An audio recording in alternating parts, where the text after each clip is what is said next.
At dahil nga ay nag-crave kami ng Filipino taste na inasal at nakita namin itong viral na chicken inasal dito sa sobremesa ay agad naming pinuntahan. 3:30 PM ang opening nila dahil alam kong pinipilahan ito ng mga customers ay 3 PM pa lang ay pumasok na kami. Napakaganda ng ambience at napaka-comfortable ang restaurant na ito na sinamahan pa ng very accommodating at mababait na staff. What you see is what you get. Sobrang sarap ng kanilang inasal at unang kagat pa lang ay mapapawaw ka na talaga. Ang in-order pala namin is 2 chicken at dahil nga naka-promo sila ngayon, buy 2, get 1 free. At nag-order din ako ng pork barbecue. Sa $58 ay meron ka ng inasal, rice, and drinks. Worth it talaga. How to get here from Central MTR Station? Pag exit ninyo sa exit C, kumaliwa kayo at makikita ninyo itong daan. Pasok kayo dito and walk straight and din kumanan kayo. Pwede kayong manalo ng up to 500 Hong Kong dollar. Just react, follow, and share sa kanilang page para updated kayo guys sa mga promos. And for more infos, visit their page.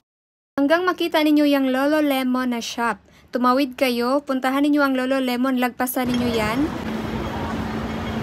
Pagdating ninyo dito guys, may makikita kayong escalator sa bandang kaliwa. Sakay kayo sa escalator guys at pagdating niyo sa taas ay makikita ninyo sa bandang kaliwa ang longest escalator. So i-follow nyo lang yung longest na escalator na yan guys.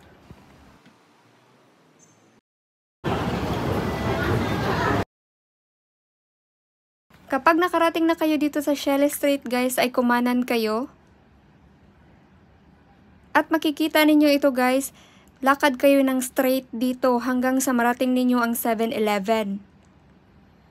Pagkarating ninyo sa 7-Eleven guys, ay kumaliwa kayo